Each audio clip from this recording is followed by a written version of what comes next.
All right. And I am live. How is everyone? All right. I already see comments coming in. I've got one in Montana, someone in Los Angeles, some West Coast people. So, welcome, you guys. It's great to have you here. My name is Sarah. If you're new here, a lot of you guys are not, though. So, I appreciate each and every one of you for being here. This is a live stream, so I'm going to talk through a few points I have. Whenever I do a live stream, I always have notes and things I'm going off of for a plan, and then I will open it up for Q&A. And I was doing a lot of live streams last year during the pandemic, and I've probably cut that down quite a bit now.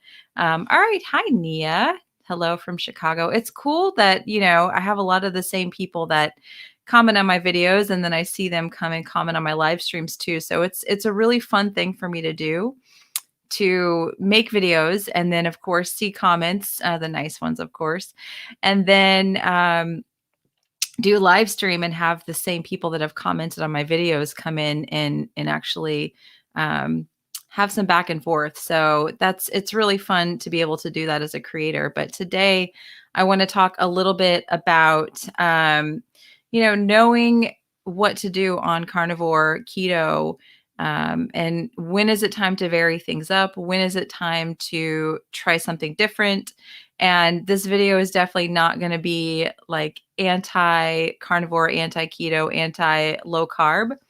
I still believe that a diet of whole foods is just very, very important and nourishing to the body. And I think that animal foods are going to be a very big part of that, a very integral part of that for people.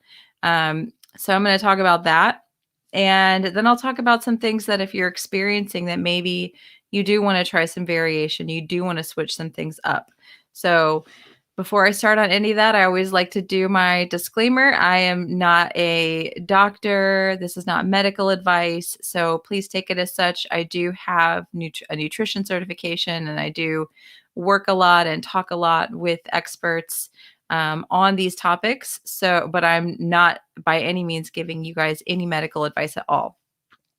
So one thing that I see a lot, and I've talked about this in recent videos of people that are doing carnivore, doing keto. And what I want to preface all of this conversation with before I really jump into it is that I'm talking more so about adaptation, right? So after you've gotten through adaptation. So after you've gotten through that first 30 days, some people take 6 weeks or so to adapt. I'm talking about things that are going on for you after adaptation. If you're just starting out, you don't necessarily need to focus on a lot of this stuff that I'm saying. If you want beginner carnivore, if you want to talk beginner keto, go back to some of my older videos. This is more for people who have been doing this for 3 months, 6 months, a year. I have a lot of people that watch my channel who have done these diets for multiple years. I am running private groups now. I have a pinned comment up at the very top of the chat. If you're interested, I'm starting a group next week on Monday. Registration will close on Sunday, but we dive into a lot of this stuff that I'm going to talk about in this video in individualization. So I've learned a lot from running these groups over the last 6 months or so, and talking with people who've been keto for years. I mean, 6, 7, 8 years, people who've been carnivore for many years, and they're really stuck. And so a lot of what I'm talking about on this live stream are people who are in that boat, right? They've been doing this for a while and they're just really stuck. And here's some things that you want to look at before you try to start varying things up. So the first thing that I see and that I experience myself, and this is keto and carnivore, it's not just carnivore, is that people start to have issues with their minerals. Now, I just put out a video and I put out a podcast on Wednesday with Barton Scott, who's the owner of Upgraded Formulas. And we talked more in depth about this, but a lot of people, when they do keto, when they do carnivore, these diets that you don't have carbohydrates in your diet, your body can't hang on to your minerals the way that it can if you have carbohydrates. That's just biology. That's just how it works. And so a lot of people end up quitting, giving up, throwing in the towel because they have a mineral imbalance or an electrolyte imbalance. And this can cause trouble with sleeping, trouble with your energy. It can, I mean, the obvious things are going to be muscle cramps and, hi, Becky, having muscle cramps, heart palpitations, things like that. Those are going to be your obvious symptoms of mineral imbalance. But some things that can happen to people over time doing keto and low carb or water weight whooshes or swelling, gaining a bunch of weight, then, losing it or maybe not getting rid of it. But a lot of people, our bodies are 60 to 70% water. So if our minerals are imbalanced, then it can cause us to hang on to weight big time, right? And then add on to it, if we have a mineral imbalance, like say low magnesium, and we're not able to sleep, then that just throws fuel on the fire to that issue, with, not being able to lose the weight.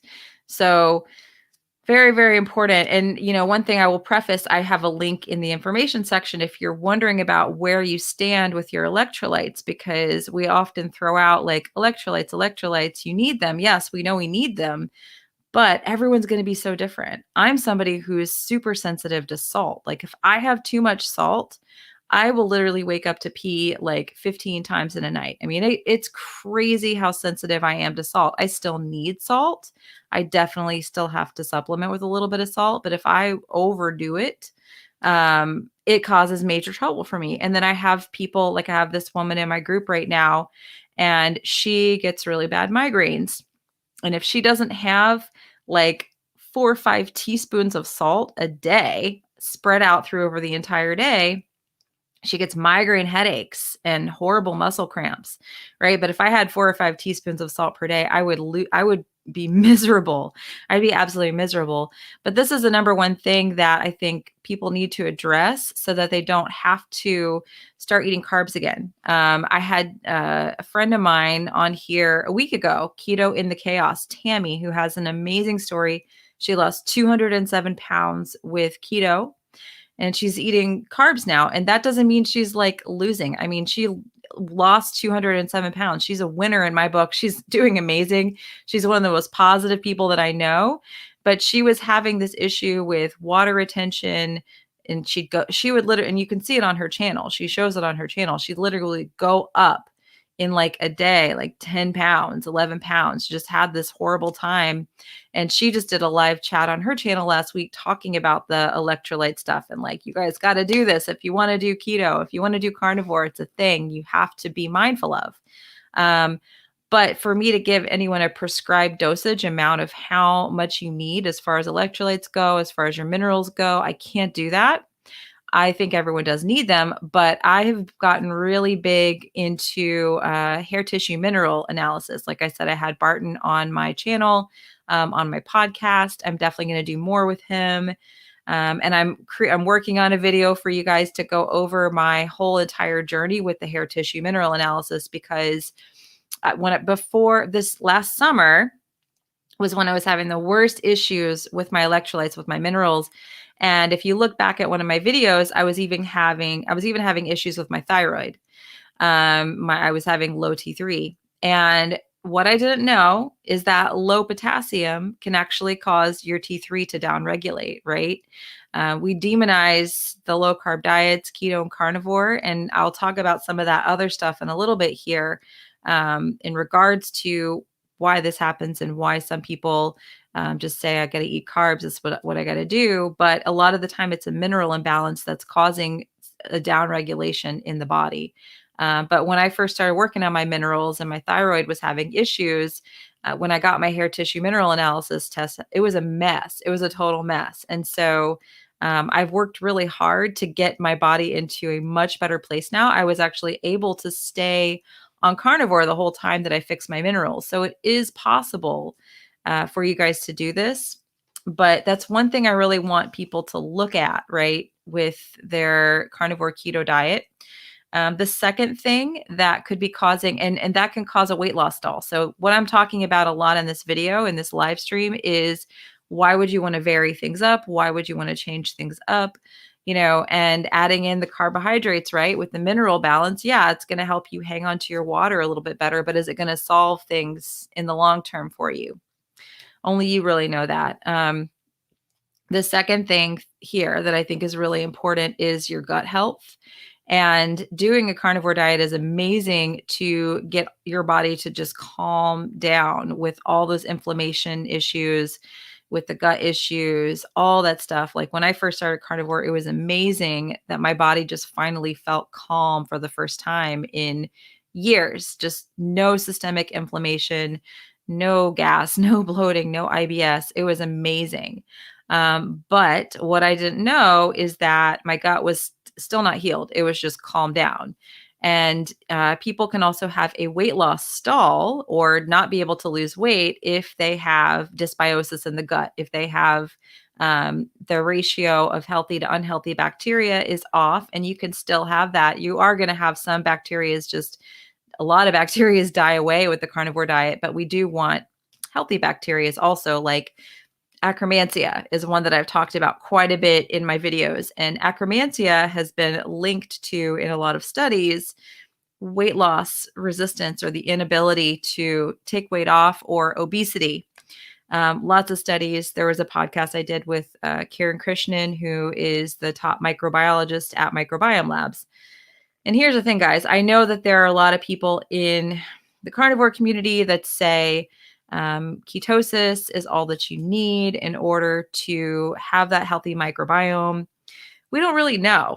Like that's where I'm at. Whenever someone has like a strong stance and they're very absolute about something, but I talk to people all the time that are having very strong weight loss resistance and a really hard time. And I'm going to talk more about weight loss resistance in terms of variation here. But when I talk to like hundreds of people with this issue, it's kind of, and I have the issue myself, it kind of makes me raise an eyebrow. So the way that I found out I had almost zero Akkermansia when that's a bacteria that has again been linked to, if you have more of it, it's a good bacteria. You want more of it into helping your metabolism speed up, basically. So when I tested mine originally back in October, it was basically at a zero. What I ended up doing was adding in, and I used a Thrive test, which I linked in the information section in this video, and those are still 50% off. I actually have bought a couple more because I plan on continuing to test myself to see what the bacteria in my gut is doing. I'm using it just purely as testing. They will also give you they can formulate a probiotic for you. I used theirs for a while and then I switched over to Microbiome Labs, but after 3 months and I stayed carnivore, I was able to Akkermansia and I lost 6 pounds. So I think that there really is something to this gut health thing and having a leaky gut. When you go carnivore, like I said, things calm down in the gut. Things really do get better. You feel better, but is your gut actually healed? And the way I knew mine wasn't was that I tried to reintroduce some food and it wasn't like a ton of food. It wasn't like I went crazy and went to fast food. It was just a little bit of rice, like literally just a little bit of rice. And I got rashes. I felt terrible. It was a mess. I got rashes around my mouth. So I was like, oh, wow, I should be able to have like a little bit of rice and not have this huge issue. So the good news is that going on those probiotics has been helpful, number one, in helping me to lose weight. And number two, I have been doing some food reintroductions with absolutely zero problems. And I went off of the list of foods to reintroduce their ketogenic vegetables. So I'm still doing a ketogenic protocol. And I've done this very slowly. But I went off of the list when Thrive does your gut test. They will give you a list of foods and you don't want to eat the beans and avoid meat and do some of the stuff they say. Be careful with those results. But what I did do was look at what vegetables were ketogenic and there were also low anti-nutrient and started to play around with those.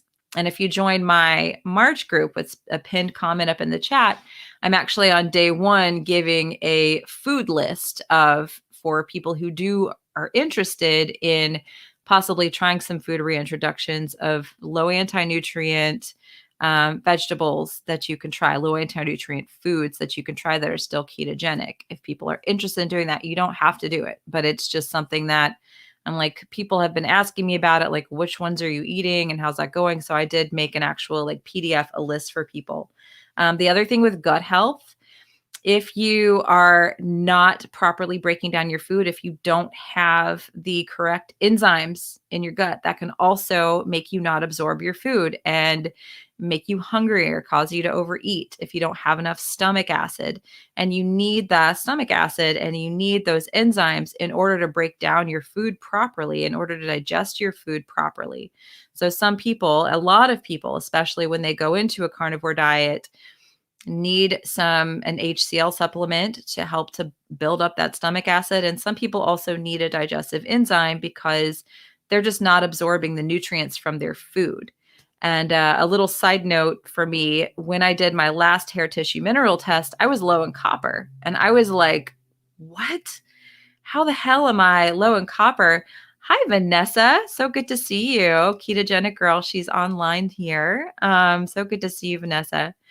But I was shocked with my last hair tissue mineral test that I just did that I was low in copper. And I'm like, how is that possible? Because I literally eat beef liver like 5 times a week. And that's like the high, you can't get copper from any other food. I apparently was not really breaking down and absorbing that copper. So I've since added in some digestive enzymes that I'm using from my friend Steve over at healthygut.com. I just did a podcast with him. So I'm learning a lot from my podcast too, guys. A lot of what I'm talking about on my channel now and in these live streams is stuff that I have learned from talking to other people.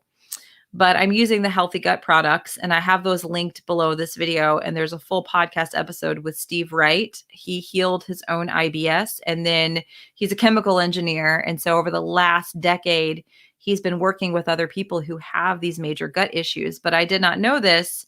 If you're not breaking down, absorbing that food, that can also lead to weight loss resistance and then impede your healing. So if you have a copper deficiency, going back to the minerals, topic 1, if you have a copper deficiency, that can make you a lot more susceptible to infections. That can also slow your metabolism down. There are so many things that, our minerals, the minerals really run the body. And if we're deficient and we're out of balance with those, it doesn't matter what diet you're doing. So the stuff that I'm saying in 1 and 2 here, minerals and gut health, we can't blame it on the diets, right? You're going to be a bit more susceptible to the issues with minerals if you're on a low carb or no carb diet. However, I think most people have mineral deficiencies because our soil is extremely deficient. That's why I choose to purchase a lot of the meats for my family from White Oak Pastures. There's a local farm here that actually will deliver to my doorstep. They deliver raw dairy. They deliver vegetables that have been grown there on that regenerative field. So when you're looking at just anyone's diet, most people are going to be mineral deficient. And so sometimes just switching over to keto carnivore isn't going to be enough. So stress is another thing that I've talked about a ton. And this is another thing I address in my private groups, but stress can cause your body to be constantly stuck in this fight flight place. And when your nervous system is dysregulated, it can actually downregulate your thyroid. It can also cause you to have gut dysfunction. So, a lot of people say, manage your stress, but they don't really explain how to do that. And stress can also deplete your minerals. So going back to that whole mineral thing, right? And I think that some people, when they have all this extra stress, it causes them to have less progress on these diets. Muscle mass, a lot of people are just doing keto and carnivore and they're not working out. I've heard it thrown around a lot in carnivore. Well, I don't really need to work out because I'm eating all this protein now and that's causing mTOR and building. No, if you're weight loss resistant, your muscles are likely also insulin resistant. And so doing some kind of strength training, even if it's just a little bit, even just body weight, can help you guys break through those plateaus. So those are just some things I wanted to throw out there before I start getting into my other little points about when you would want to switch out of a carnivore diet or a keto diet, why you'd want to try some variation, something different. So the first thing I want to talk about is overeating. Now, if you're finding yourself overeating on a carnivore diet, that will lead to weight gain. And I do see this happen a lot for some people. When you go to carnivore, you actually eat more than you're used to because you don't have fiber to make you feel fuller. And there are actually genotypes. There are people who have different genetic mutations who just they feel more full on fiber. And a lot of people do feel more full on fiber. And so when you go to a diet that doesn't have fiber, some people are like, and I know I'll get the comments, I've never been more satiated in my life. I've never felt more satisfied. And overall, when I have meat as the center of my diet, absolutely, I do feel more satiated. But some people, just when they try to go to a high fat version of a carnivore diet, they end up gaining a lot of weight and they are eating more calories, right? But they don't feel full. They still feel really hungry. You're most of the time, unless there's an emotional component going on, you're not going to eat and eat and eat unless you're hungry, right? Something's telling you I'm hungry. And so when you're trying to eat a diet that has no fiber in it and it has a high fat content, like a high fat carnivore diet, sometimes that's really hard for people to do.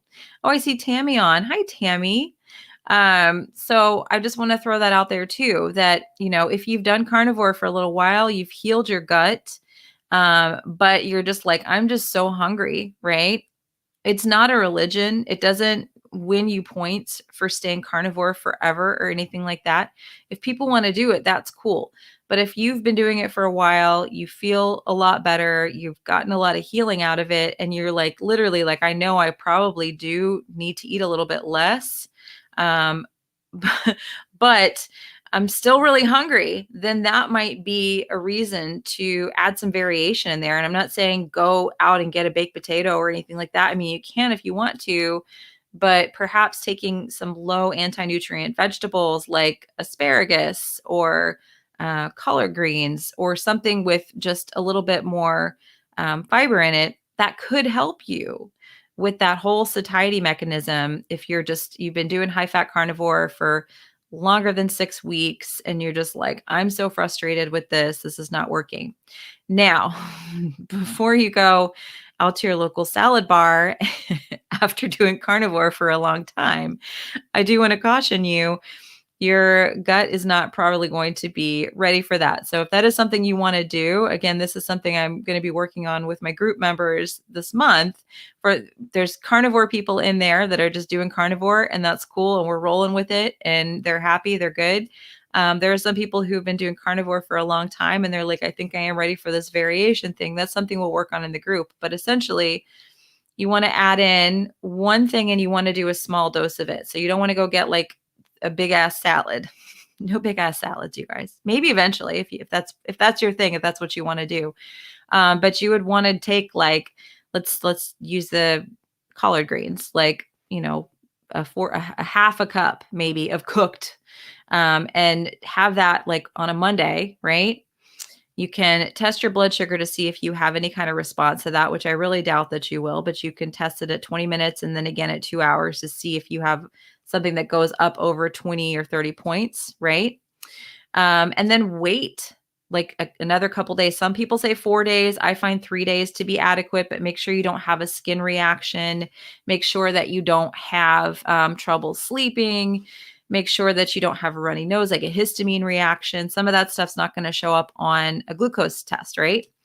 And Becky says avocado. Yes, avocado is that's the one I tried out first. I actually tried avocado a year ago and I had a histamine reaction to it. And I didn't know that's what was going on. I started having heart palpitations. I thought I was having an anxiety attack. It was a histamine reaction to the avocado. So if you try out a vegetable or food. Oh, and Vanessa says, do not go for raw cabbage. Big mistake. Oh yeah. No raw. Stay away, stay away from raw vegetables. Make sure they're cooked. And it's funny you say cabbage, Vanessa, because a gal in my group last month, she had some cabbage and it shot her blood sugar up like 60 points or something crazy like that. So I'm like, yeah, that's no good for you. Cabbage is no good for you. Try again in a month. Just because it happens once, it doesn't mean you can't ever do it again. You want to just wait a month before you try to reintroduce that again. But yeah, test your blood sugar. One, you don't want it to go up over, some people say 20 points, and then I have some people say 30 points. So I'm going to say 30-point max. And then you want it back down to baseline at the end of that 2 hours if you're gonna try that out. Someone says, Terry says, big salad resulted in me throwing up. I am ketovore. Salads do not work anymore. Yeah. And that, we're not used to, if you've been carnivore for a while, you're probably not used to that. Your gut microbiome is probably not used to that. I will tell you guys, I can eat salads now and I'm okay. Just romaine lettuce. I don't eat them a ton, but in this food reintroduction process, I have been able to eat salad and been totally cool, been totally fine. I make sure I chew my food. I do take my enzymes with it, but like no issues from a salad, no blood sugar spike. So it's not like not off the table completely. And I've also before I did any food reintroductions, I did the Thrive test, and then I did 90 days solid of probiotics. I also added in at the end of I did like 60 days and I added in a prebiotic and also a little drink to help to reseal my gut wall. So I think that was paramount for me before I started these food reintroductions, to truly go through a gut healing protocol before I just started to put stuff back in. Now, nuts, I'm not interested in ever adding back in, because even before carnivore, those were very hard for me to not overeat. So this is a topic too. If you're having issues losing weight carnivore and you want to try to add a little bit of fiber, that is something that you want to be careful with, not adding in foods that you used to binge on. I used to binge on nuts, and so I'm just not interested in having nuts back in my diet. And they also were inflammatory for me. Carolyn wants to know what probiotics I use. So I started off with the Thrive test, which is linked in my information section. I got that, and then they will formulate probiotics for you right off of your own gut health sample. Because I used to react terribly to probiotics, so I was like never interested. But those worked great for me. I did those for the first 30 days, and then I switched over to the Microbiome Labs products, and that's what I'm using right now. But I think the Thrive ones are awesome. And I have a lot of people in my private groups that have used the Thrive ones, and they're like really happy with those. So butternut squash. Now that is more so if you're wanting to add like actual carbs back into your diet. I'm not really there yet myself to where I want to do this. And I do have it planned in a second here to talk, not in a second, but in a little bit, where I'll talk about people who do want to do some carb cycling. But the butternut squash would fall more so into carb cycling, which is something I'm not really doing right now. But I think that certain people it can be helpful for. Let's see. Vanessa says, how's it going overall with the reintroductions? It's really going great. It really is going great with reintroductions. I did have, and it's funny, it was right before I did the interview with Steve from healthygut.com on my channel. I did overdo it one day with too many things. I got overly zealous. I've been so like methodical with my reintroductions, like, okay, one new food every 3 days, test it out, see if I have a response. But one day, I don't know what was going on. It was like stressful day. And I'm just like, I'm just going to eat, whatever. And I wasn't as mindful about, spacing and portions and all that. And I had a reaction. And I had an interview with Steve, and he sent me his, and it flared me up. Like I had a flare, and I was like, oh my God, I went back to carnivore. So this is the thing about food reintroductions.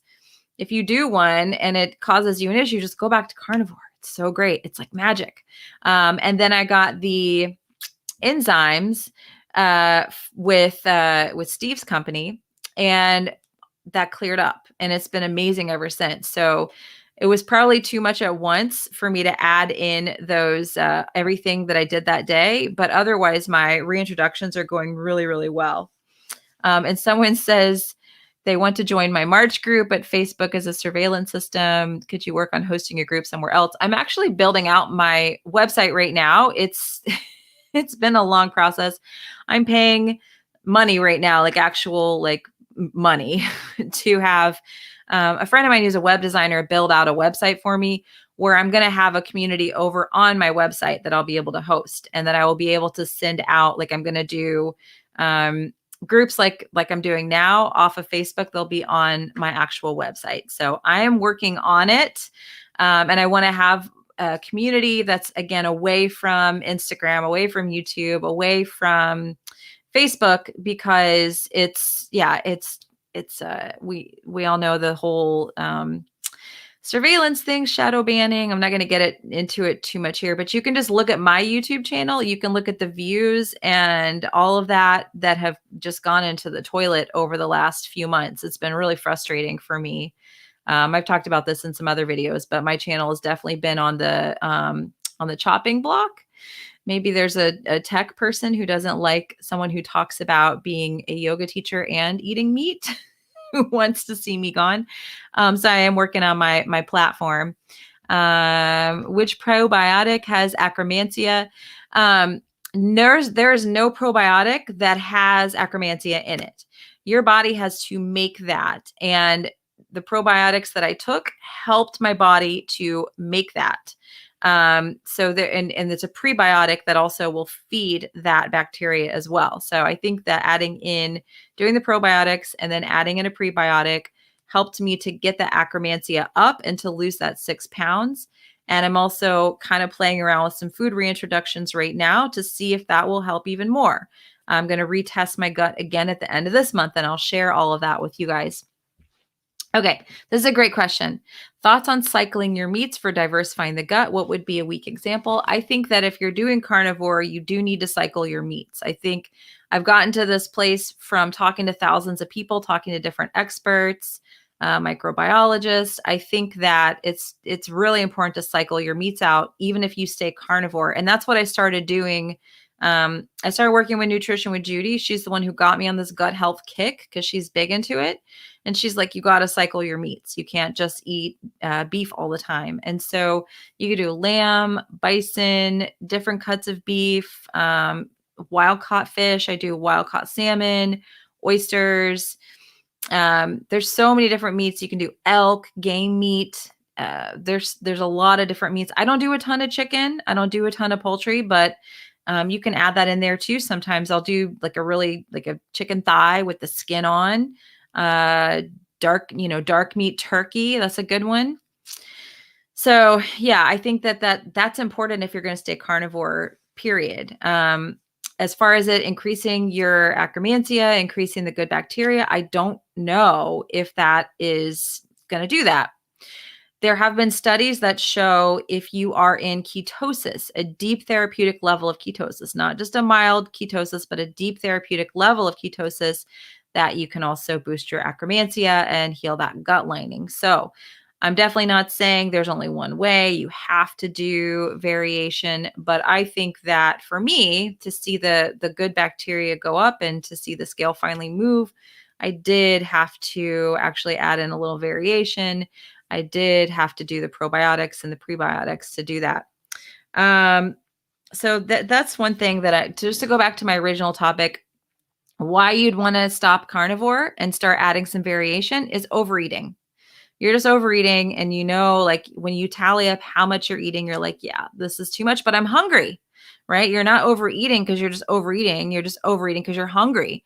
And so for some people, maybe not all people, but for some people, very carefully doing a few reintroductions, adding a little variety, adding a little fiber can help with that satiety mechanism. So again, that's something I'm going to work on with my March group members. It starts on Monday.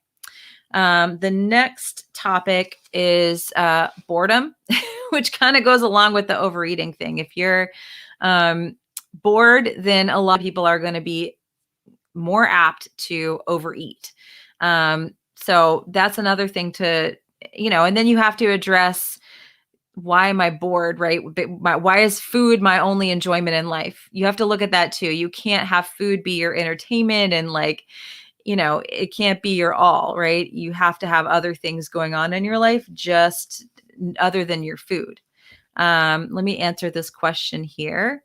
And if you guys have other questions, you can pop them up. I have some other stuff in here that I'm going to go over with variation and talking about fasting in a second here, but I can start answering questions too.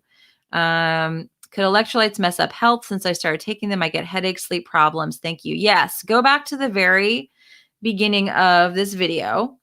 And I talk about that electrolytes first thing, because I think it's very, very important. If you over supplement your electrolytes, if you take potassium and you don't need potassium, you're going to knock your sodium down. Low sodium can totally screw you up, as can low potassium, right?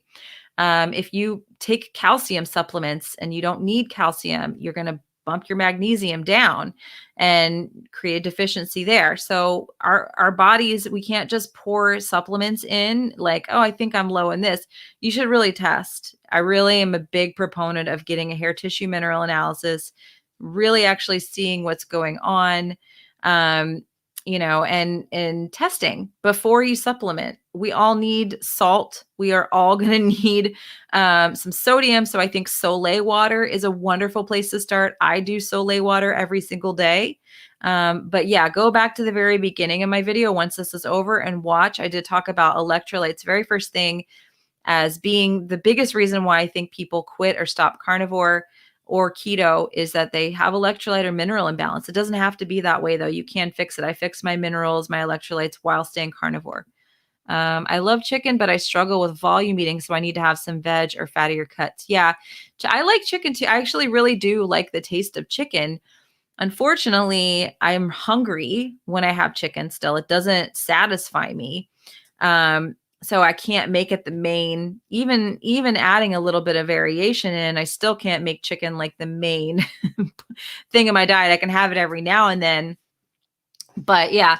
And like I said, some of us are like volume people. So you go to carnivore and you still want that feeling of full, that volume feeling. And it's really a lot more difficult, I think, to get it if you're eating, in a ketogenic carnivore way. You're just eating less food. So that could be something to look at also.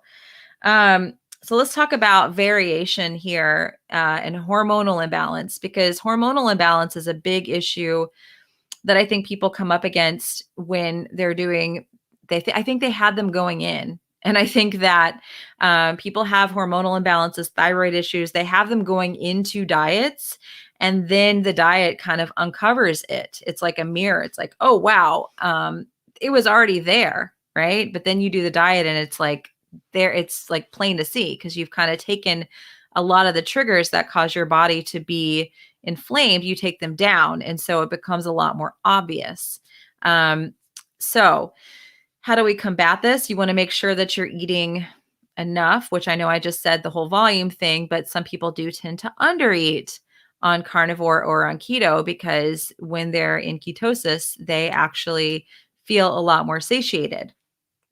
But I think that eating high, if you have hormonal imbalance, eating high fat is going to be, for me, it was magic, and not doing any fasting. So a lot of people think they have to come into carnivore or keto and that fasting is part of the deal.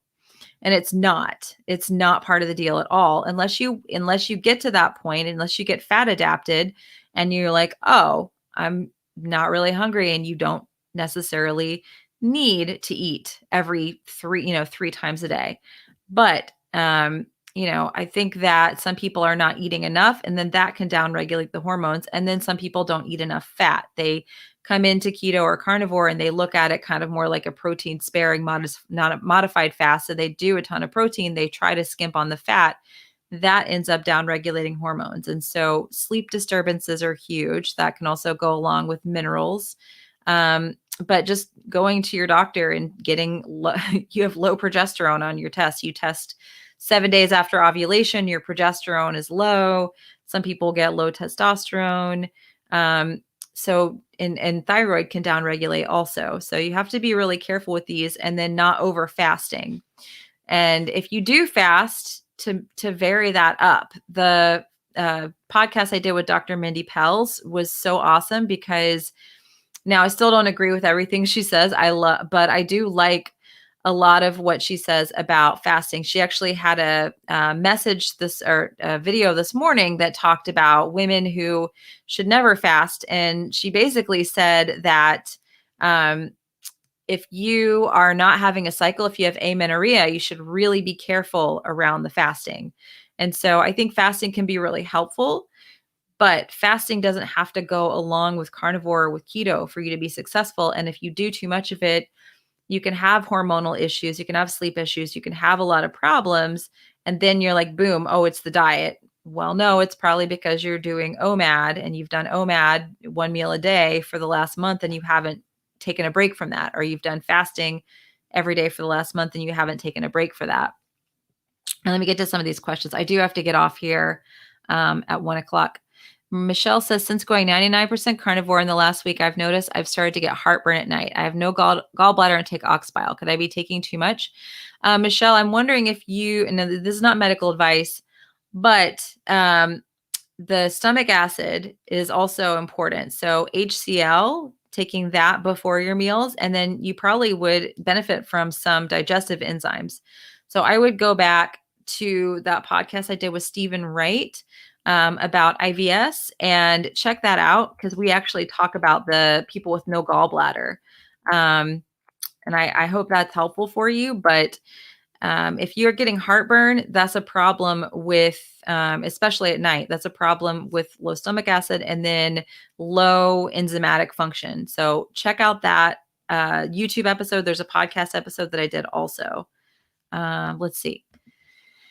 Thank you. I have gained 10 pounds on carnivore. I feel good, but I feel thick. I'm hungry on carnivore, overeating because I'm hungry. I've been on it 1.5 years, 5'1", 118 pounds is too much. Yeah, I mean, that might be, and I don't want to tell anyone like, oh, quit, it's horrible, it's bad. I still think it's a wonderful healing diet. I promote it still. I think it's great. But if you're hungry, you're hungry for a reason and your body is telling you, I need more food. So number one, you might want to look at, I know I keep talking about the enzymes or the gut healing. You may want to look at getting your gut in better shape. If you're gaining weight and you're just hungrier, you may not be absorbing the food. Even though it's meat, it's the easiest thing to absorb. You can still have malabsorption with meat, with animal foods.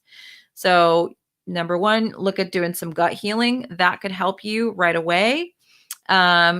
Maybe get the Thrive test, check that out, see what things look like, get on a good probiotic. And then you may also need the HCl and the enzymes. And I'm saying maybe, might, not medical advice or anything, but that's something to look at. And then perhaps look at doing some diet variation, adding some different things in to see if that helps, but see if those things help with satiety first.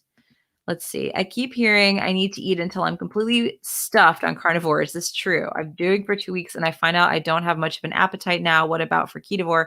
I don't believe in eating until you're completely stuffed. I don't like that. I know people say that, and I don't really like that, to be honest with you, because I come from a food addict background, and eating till I'm stuffed is dangerous. It's dangerous for me because there's never enough. So yeah, I think and here's this next comment here. I keep writing it out, CCC, if, see how much you're actually eating. This is where tracking comes into play. This is why tracking is really important for people. That I think that, you need to know exactly how much you're actually eating.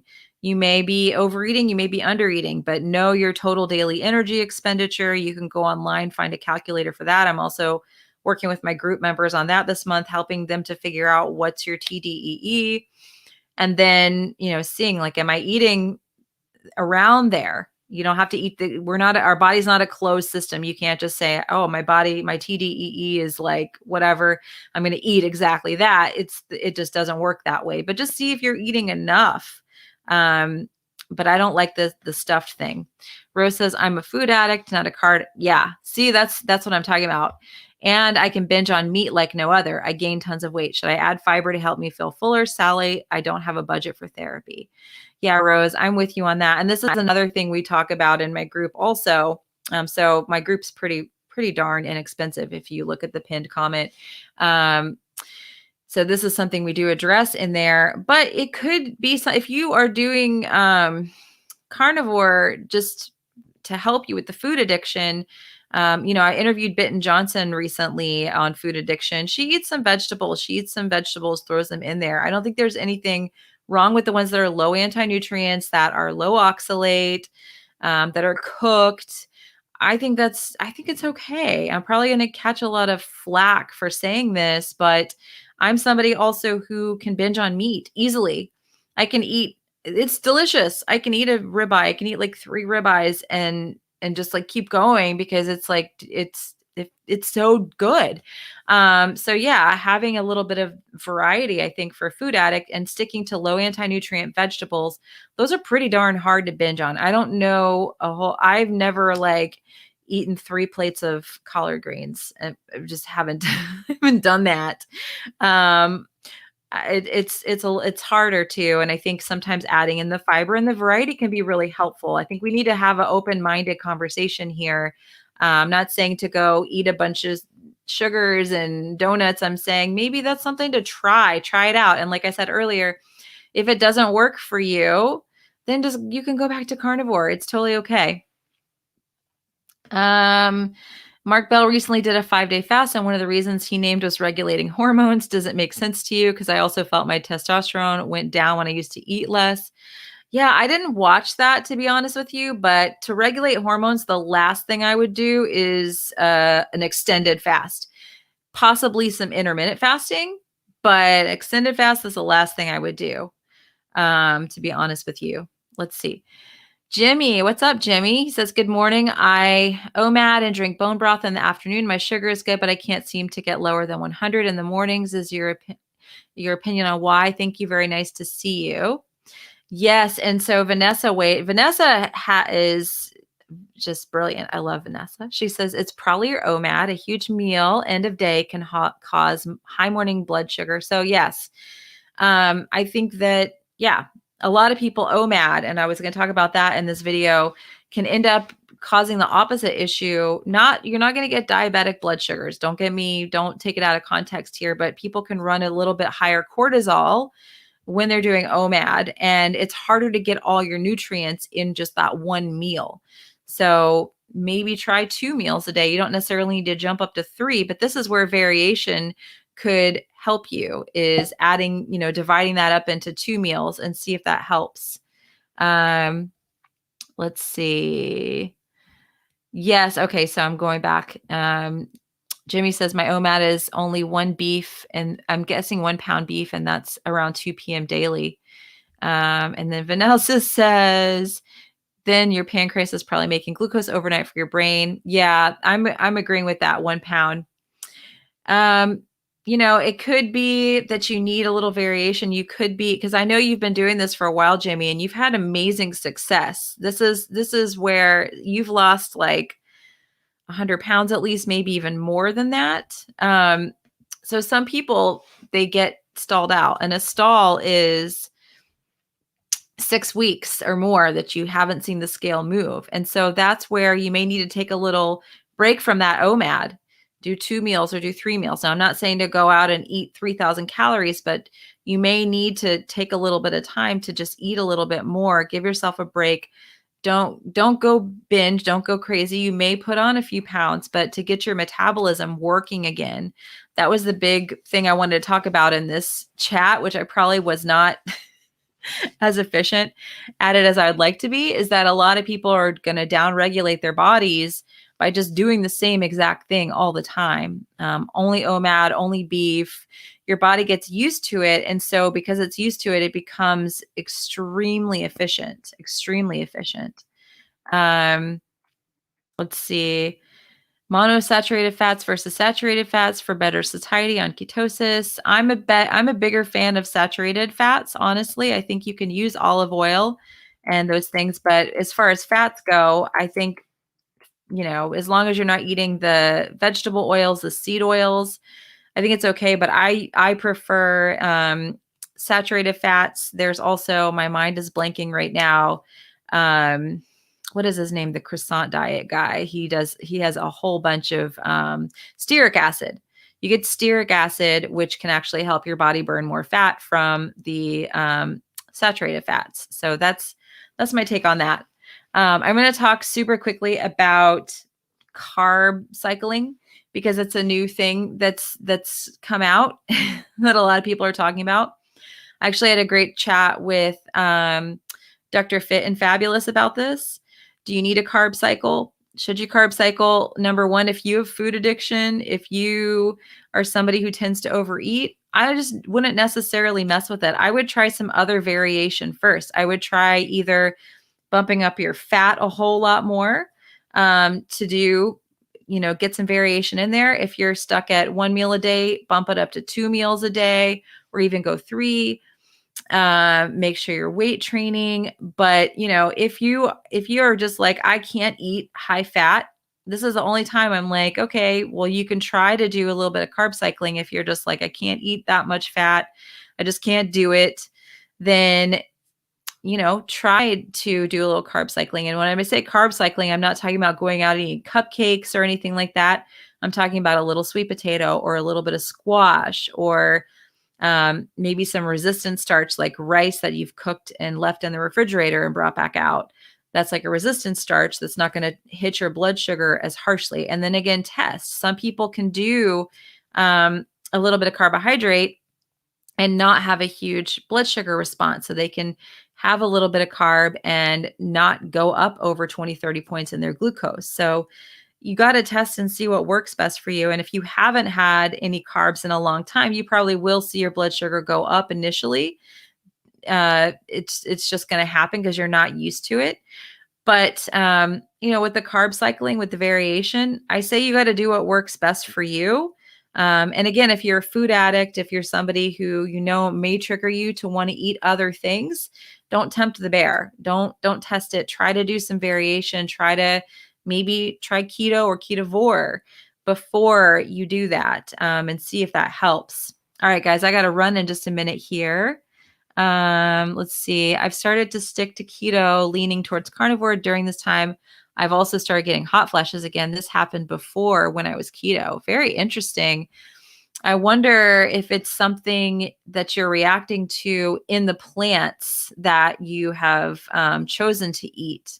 Like I said, food reintroduction, very important to take it slow. That's why I'm never going to be adding nuts back in. I'm not interested in eating spinach because the oxalates. There's a lot of things that are keto that I won't be eating, even though I'm trying out a few different foods, because I know that my body reacts poorly to them. So I'm wondering if there's something in your keto plan that is causing you to react. Just curious. Raymond says, thoughts on heart palpitations. I eat 1 pound or 2 pounds of ribeye along with 5 to 8 eggs a day. Usually, Raymond, heart palpitations are an electrolyte issue. So go back to the very beginning of this video where I really talk in depth about electrolytes, because it's one of the biggest issues that I see people having on carnivore, on keto, on a diet without carbohydrates. And it can cause them to kind of throw the towel in with the whole diet. Can downregulate the thyroid, cause weight loss resistance, all sleep issues, all kinds of stuff. So we got to address, in the beginning of the talk about minerals. You got to address your gut health. You have to address your stress, make sure your resistance training. If you're having issues with your hormones, I would not recommend doing extended fasting, or not fasting all the time. Doing a little bit of fasting here and there, but not every single day. Dr. Mindy Pelz is really like the queen of talking about fasting and hormones. And I don't fast, as I don't do what she says to do. But ever since I did talk with her, I have tried out a little bit of fasting, not a lot, but it's actually going really well. I haven't had any issues with my hormones, still ovulating, cycles good, sleeping good, everything good. And I've thrown a little bit of fasting back into the mix, just following her advice. Because I was ready. Had been doing 3 meals a day for, well over a year. And my body was like, okay, I think we can handle this at this point. So I think the biggest part of this conversation, that where I want to close, and I have to run because I have a client at 1 o'clock my time, is just variation, right?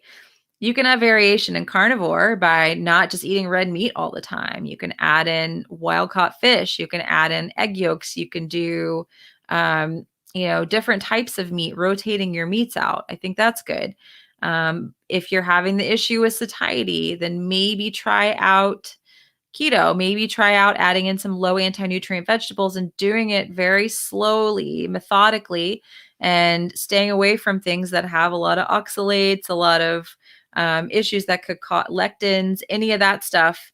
Even the nightshades, stay away from that stuff because it more than likely will give you a big reaction if you're already sensitive going in. So that's pretty much it, guys. I hope that this was really helpful. I'll be back on probably in a few weeks to do a live stream. It's been a little harder for me to do these. I've been really busy now that I am running private groups, and I really do spend a lot of time with my people in my groups and helping them, talking to them. I do live streams inside the groups every single week. So if you're watching this after the fact and you missed it, and my group for March already started, March 15th, just sign up for my newsletter, because like I mentioned earlier, I'm building out my website so that I can start hosting some stuff on my website, like more live streams. So I'm less dependent on YouTube algorithm, which really freaking hates me right now. And Instagram and Facebook, I'm not as dependent upon these platforms. I'm kind of handcuffed to them. So I am working on, I've invested some, like a few $1,000s in building out a platform so that I can be more in contact with you guys and not have to worry about being censored and wiped off the internet whenever whoever is running stuff decides that they want to do it. Because I'm controversial because I eat meat. Wow. What a freaking controversy. So, all right, guys, thank you so much for coming on today. And I will definitely do another live stream soon. But keep in touch, sign up for my newsletter, and I will talk with you guys later. Bye.